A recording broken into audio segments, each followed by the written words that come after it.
in the movie Indiana Jones and the Last Crusade, there's a famous scene where we see a book burning at a Nazi rally.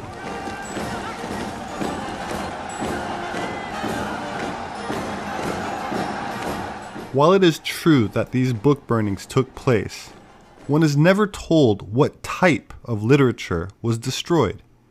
The books that the Nazis so notoriously burned were deemed as un-German, specifically those authored by Karl Marx, regarded as the father of communism, who has directly influenced the political ideology of around 1/3 of the modern world who consider themselves Marxist. But to understand why the Nazi Party was so opposed to communism, one must first understand the true origins, including the financing, of the Marxist philosophy. Sabbatean should be known to every Jew. It really should be in Jewish history something unique and huge, because more than half the Jews of the world thought he was the Messiah. And they did incredibly stupid things in the days of redemption. This was in the 1660s when he declared that he was the Messiah of the Jews, and he ordered the Jews to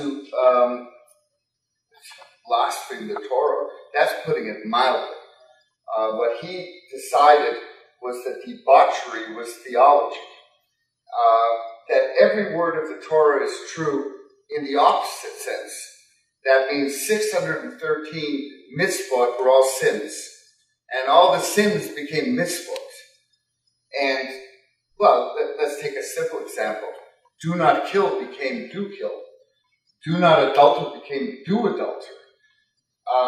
Purim was his favorite holiday. That was the annual wife swappers holiday. It was called Extinguishing the Lights. And by his order, the Jews swapped wives. All over the world, this was not a local phenomenon. Now, all the books say the same thing, that Sabbatean gained prominence from Iran to Mexico. All over the world, the Messiah was going to come, and he announced the date. He declared he was the Messiah on June 18th of 1666. June, of course, is the 6th month. 18 is 6 times 3, and we don't have to, 666 is obvious enough. And on that day, all of a sudden, it was the time of redemption. And the Jews could do anything they wanted. You know, his prayer, the prayer that the Jews quoted were, "Blessed be he who permits the forbidden." That was the actual Sabbatean prayer. And the Jews went through an orgy worldwide of, again, the Christians would call it Satanism. But it was certainly he changed Judaism in the worst possible way. Now, I'm not sure if you understand that Sabbatean did not die. Now, this is the real issue and the real problem, is that the Sultan of Turkey said enough of Sabbatean. This was in September of 1666. All over the world, they were coming to his court. Go and look up Sabbatean in a book of Jewish history. Where did he go? He was the most influential rabbi in modern times, and he has been rubbed out of the history books. Keep that in mind. You can't find that much in Sabbatean. But the Sultan of Turkey said, enough, you have to convert to Islam. And Sabbatean, now there are conflicting reports, but he apparently, without any resistance, took off his kippah and put on a turban, and the next thing you know, he was a Muslim. And most Jews worldwide abandoned Sabbatean, and they were very, very upset. You have to realize what they did leading up to the day that he announced he was the Messiah. They stripped their houses of roofs because they thought they were going to be transported magically to Jerusalem. They buried themselves up to their necks in. This was, in Europe leading up to June. It's awfully cold to be buried in the ground, getting punishment. They would flagellate. They would throw themselves into the Mediterranean, the icy waters. The Jews went nuts. Worldwide, they went nuts. And that's what's happening to Israel today. Israel is going nuts. And I'm trying to explain where it's coming from. When Shabtai Tzvi converted to Islam, most Jews abandoned, but not all. There was a sect in Turkey called the Donman, who decided that this was, in fact, a magical pronouncement by Shabtai Tzvi that we should all convert to other religions, but secretly practice Sabbateanism. Turkey is run by the Sabbateans, and we'll get to that shortly. But what can I say? Jacob Frank. Jacob Frank was Europe's second Messiah. That's what he was called. The second Messiah of the Jew was Jacob Frank. And he worked from 1750, died in 1791, born in 1726. Yeah, those are about the right dates. What he did was he convinced the bishop of his diocese that his people were not Jews, they were anti-Talmudists. And the bishop bought it. And he ordered all the Talmuds of the diocese burnt.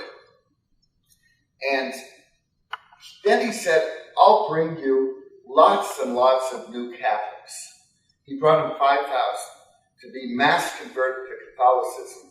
I believe the year was 1759. All of a sudden, Europe's Jews, by the many thousands, were becoming Catholic publicly. They despised Catholicism, but privately, they were Sabbatean. And as fantastic as it seems, there really, really are conspiracies of silence. If the rules are you don't open your mouth, you don't open your mouth, they exist. The Sabbateans didn't just exist as a tiny little cult. They were being converted by the thousands in the 18th century. Oh, by the way, just to let you know about Jacob Frank and what it was to be a Jew, it wasn't all just clandestine cells and subterfuge. You got so much fun. The purification of the soul was sex orgies. He expanded Shabtai Tzvi into really a cult. And it was no different than a cult today where you control the minds of people through sex. Just leave it at that. Okay, last word I say on it. Now, something happened. Oh, and by the way, I want to add something before I forget it. This is like an off-the-cuff lecture. The first Zionists. Last word on wife swapping, that stuff. Last word. The first Zionists and their kibbutz scene, that's all it was. Without going into the depths of who Golda Meir was and what her early life was, and this and that, that's what the first Zionists were. They were Sabbatean, I'm leading to that. They actually were Sabbatean. And they participated in this stuff. They used the word secular. That's the word they used. They were seculars. This is beyond secular. Secular to me is not being affiliated with any religious group. This is beyond that, but they were called secular. Chiloni in Hebrew from the Greek Hellenistic is what they called themselves, and they were proud of it. And their goal was to turn Israelis into Chilonim. They hated the religious. Let me not kid you how much the labor Zionists hated the religious. But let's go into our little story how it got that way. Jacob Frank ran out of money in the year 1785 or so. This is when the Sabbateans made, a pact with the big devils. Suddenly, Jacob Frank got very rich in 1786. He moved his sect to Offenbach, a suburb of Frankfurt. Frankfurt was also the home of Mayor Amschel Rothschild and the home of someone named Adam Weishaupt. Little by little, for those unacquainted with this piece of history, the Rothschilds are the Sabbateans of the world. And here is why. There was a meeting that took place apparently in Rothschild's humble home then. In 1786, he was not all that wealthy. He was a coin dealer. His sons made him wealthy. His 5 sons expanded a business. The business was to control the economies of nations and thus control the nations. He found a magnificent formula. If we can get hold of the nations' economies, we've got the nations. He sat with Jacob Frank, who wanted the Jews to become non-Jews. He wanted them to become Sabbateans. He wanted them to accept the real Messiah of the Jews, Shabtai Tzvi, and incidentally, and the second Messiah, Jacob Frank. That's one of this little 3-pointed triangle. That's one point. Adam Weishaupt was the founder of something called the Illuminati. Favor, please. Don't speak about the Illuminati, because the Illuminati is considered one of these things where the Jews are taking over the world. Let me go on. I can't change what is a fact. No. This is not true. No, I'm not. All right, questions at the end, and that's that. You have to deal with facts, and they're not nice facts. What they did, quite simply, was they had to overturn the existing societies. And unfortunately for us Jews, they did a real job. Now let me tell you that all of this was banned. Now the story in all the history books is the same thing. That there was, just before the French Revolution, a horseman fell. In his satchel were the plans for the revolution. In the satchel were the plans for the Illuminati and so forth. It was all banned. Throughout Europe, it was banned. And that put Weishaupt, that put Rothschild, and to a lesser degree, Frank into a problem. What do you do if you're banned? And they came up with something that has changed history for good. Weishaupt said, well, what we do is we take our tenets and we put them into an organization that has lodges and chapters worldwide, and we subvert the existing organization to our tenets. And the organization they chose was British Freemasonry. All of a sudden, there are revolutions. All of a sudden, you have something you never saw before, ever. You actually saw talk of one organization upending whole nations. Now, here's where the Jews fit in.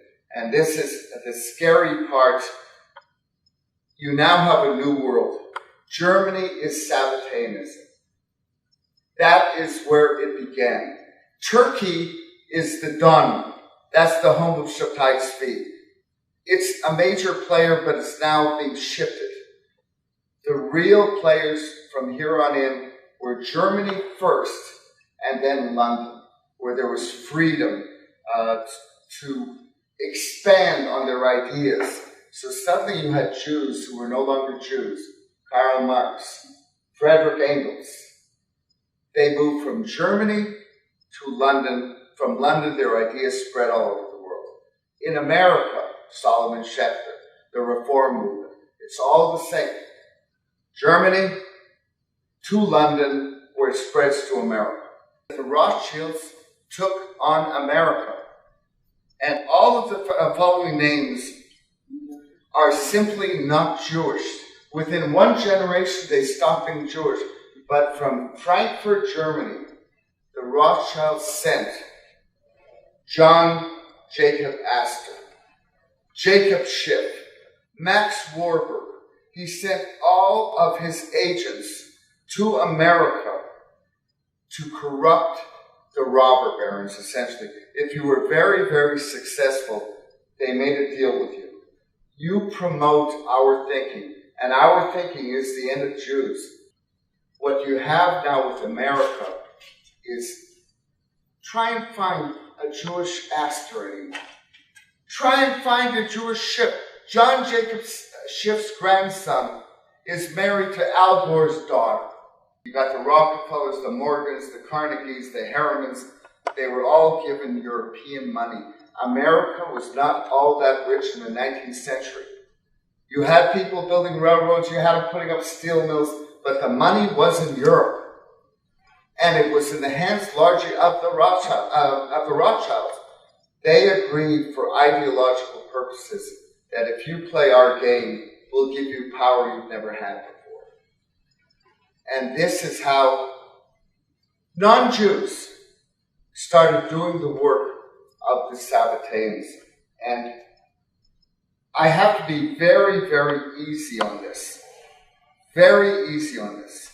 The fact of the matter is, in the 1870s, the Sabbateans of England decided on something new. The Jews weren't cooperating. They were not changing their point of view. They were not accepting Shabbatai's fee. They liked their religion.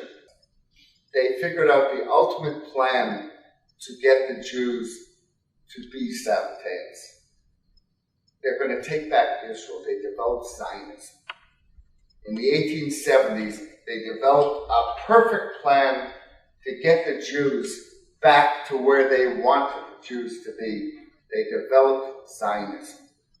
And the idea was to make life so miserable for the Jews of Europe that they would come to Eretz Israel. And here is Zionism now.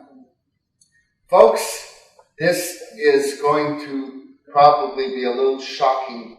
In 1898, Theodor Herzl met Kaiser Wilhelm in Jerusalem.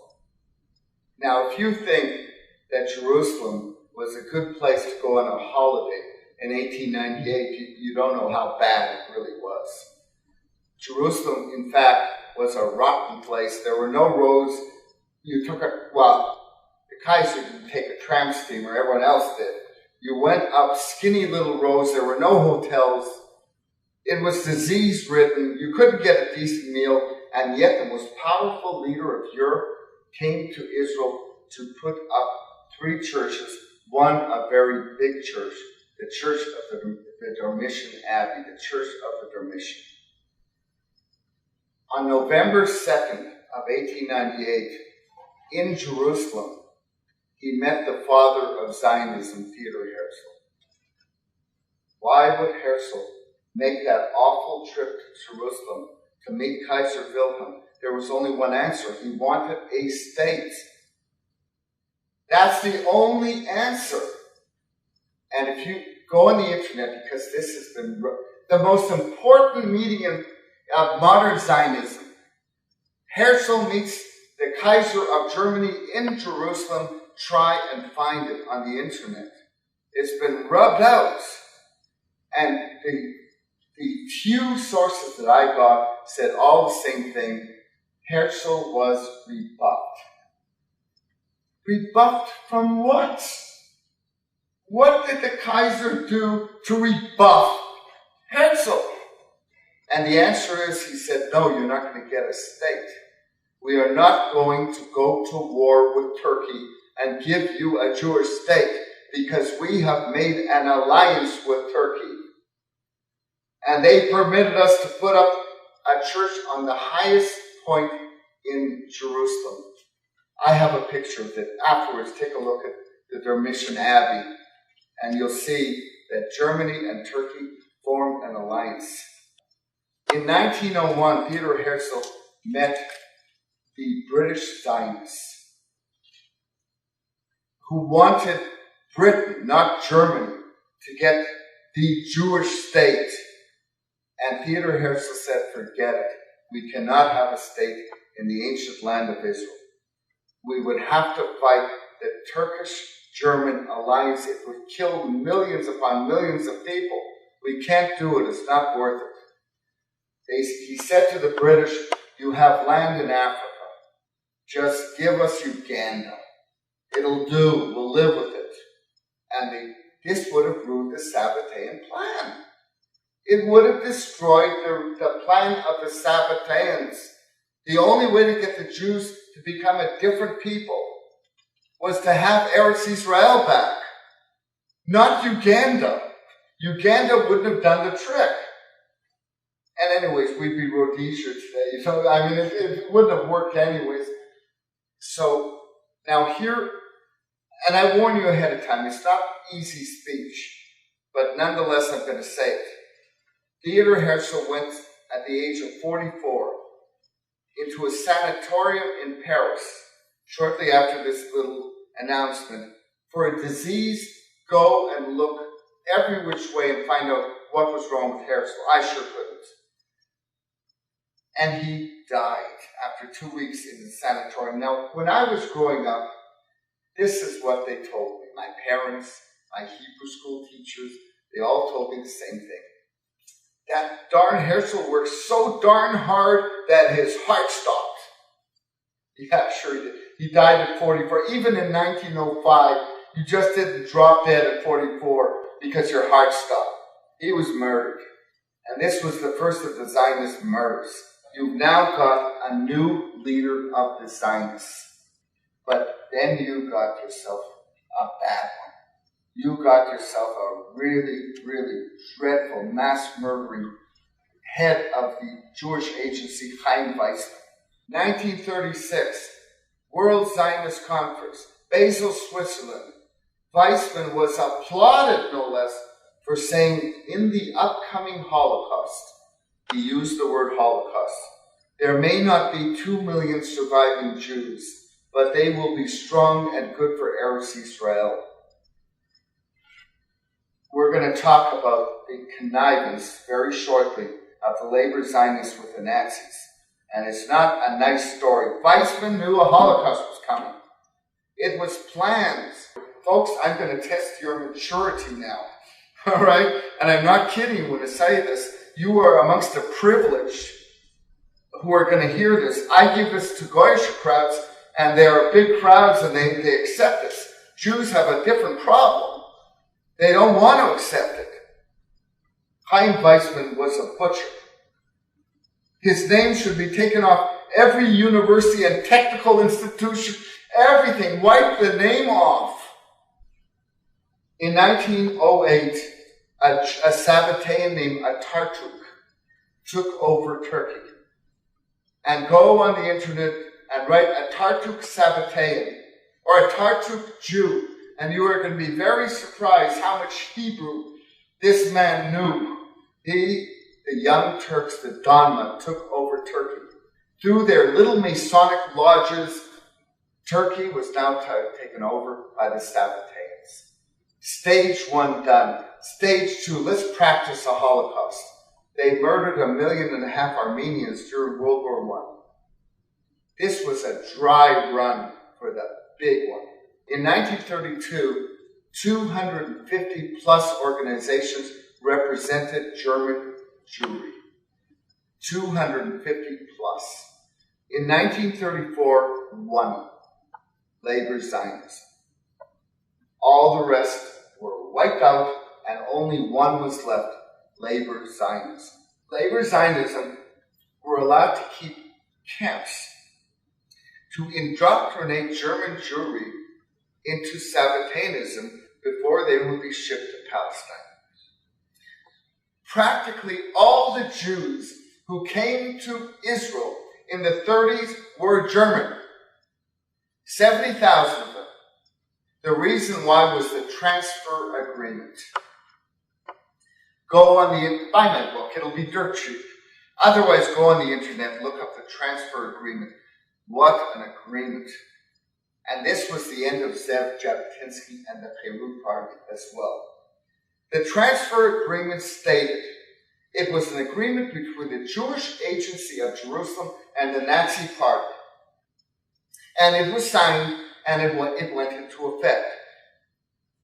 The Jewish Agency would allow Germany to make life so miserable for the Jews that they would come to their indoctrination camps where the weak would be weeded out, eventually to be killed in camps, and the strong would be sent to Israel.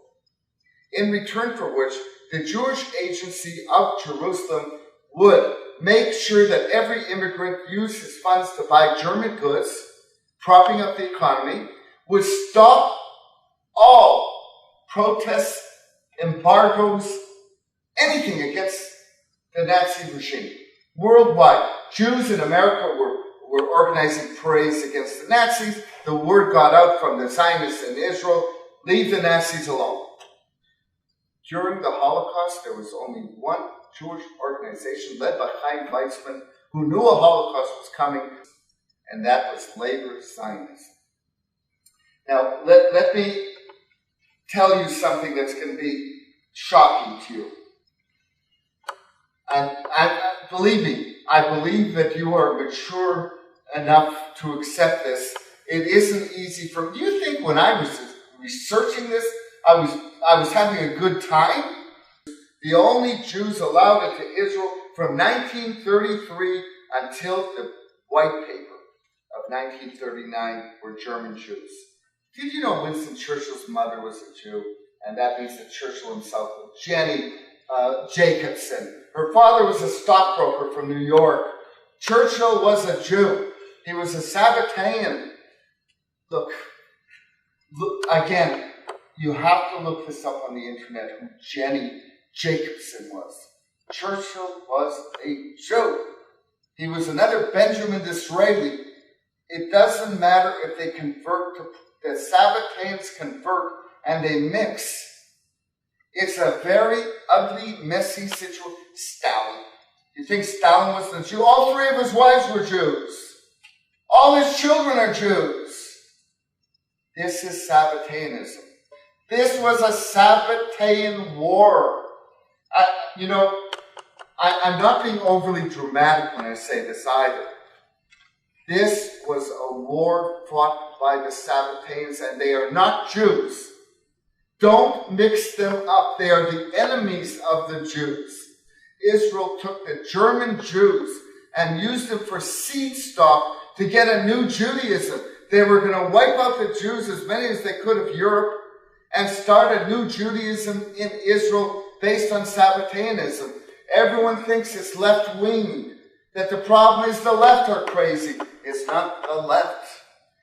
The children of the left maybe never heard of Shaddai Tzvi.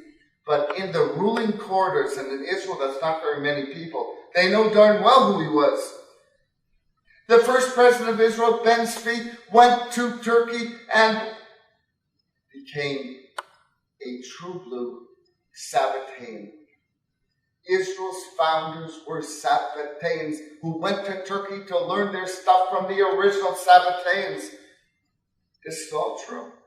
Now, in Marvin Antolin's book, To Eliminate the Opiate, he calls the Holocaust, as the Sabbateans call the Holocaust, he calls it, oh my goodness, burning, what does he call it? Burnt offerings. Burnt offerings is the Sabbatean term for the killing of Jews. If you are a Jew who does not believe that Shaddai Tzvi was the Messiah, it is a mitzvah to kill you. They derive energy from this. This isn't properly understood, but it almost came out.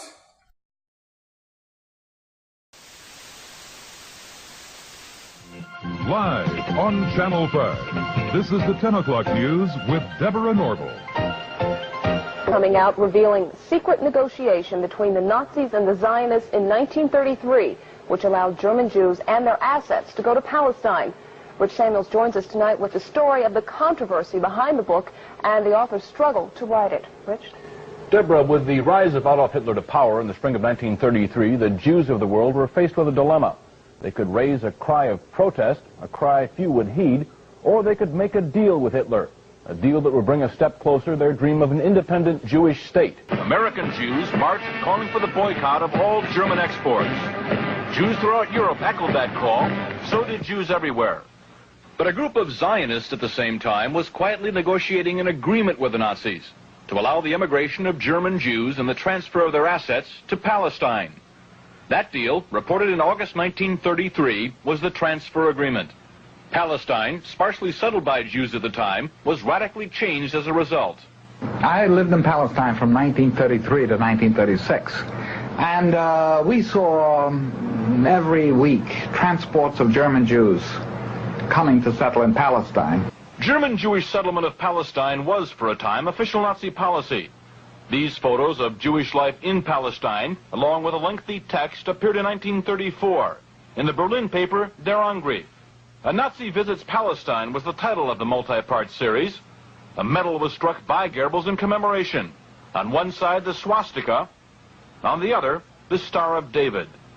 Hitler demanded one concession for the transfer agreement, that the call for a boycott of the Reich, raised by Jews here and elsewhere, be rejected by the Zionists. The Zionists made that concession. And so, while Nazis were marching in Germany,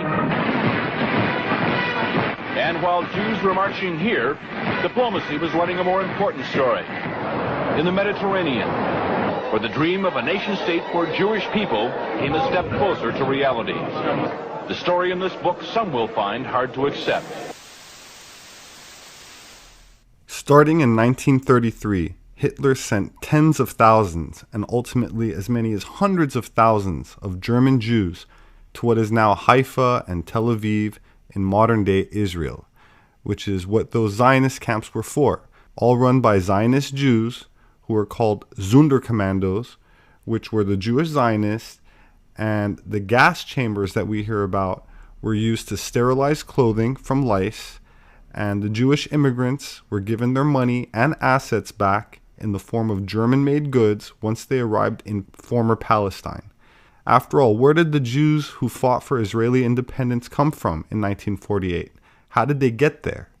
On Nazi ships, that's how. So if Hitler, via the transfer agreement, essentially created what is now the modern state of Israel, populated it, that's for sure, literally populating it, then what about the Holocaust? Who did the killing? Who did the robbing? Who came up at the end of the war? And when Hitler either escaped or committed suicide, the war continued under Admiral Donitz. The war did not just end. So who ran the camps? Who looked after the possessions, the assets, and was responsible for the lives of the victims? Who's responsible? Is there a way to find out? Hitler didn't want to exterminate the Jews at the time. He wanted to expel the Jews. Hitler didn't want to exterminate the Jews at the time. He wanted to expel the Jews. He wanted to expel the Jews. When the Nazis occupied Budapest in 1944, George Soros' father was a successful lawyer.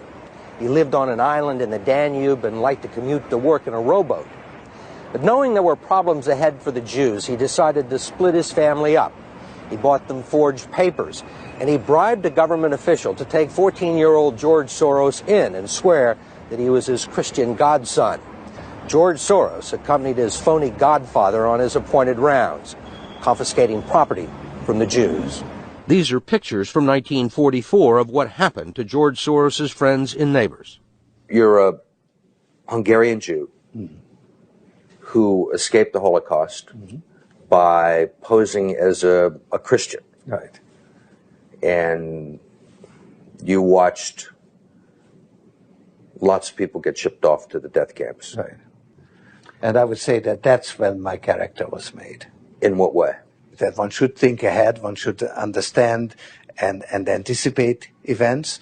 My understanding is that you went out with this protector of yours who swore that you were his adopted godson. Yes, yes.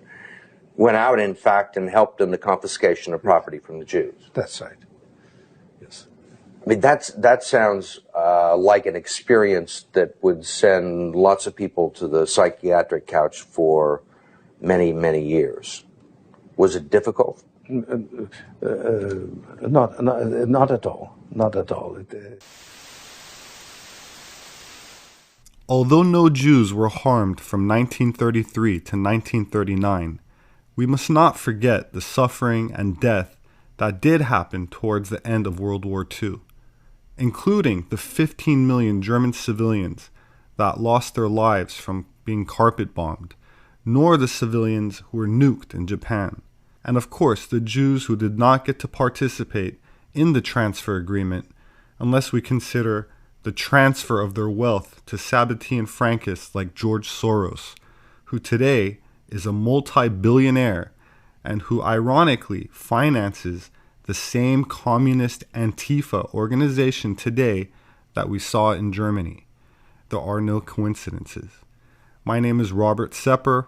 The gentleman who you heard speaking during this presentation was Barry Chamish, who died the year after filming that video. Rest in peace, and thank you for your courage, Barry. And I thank you for listening and seeking truth no matter where it leads. See you next time.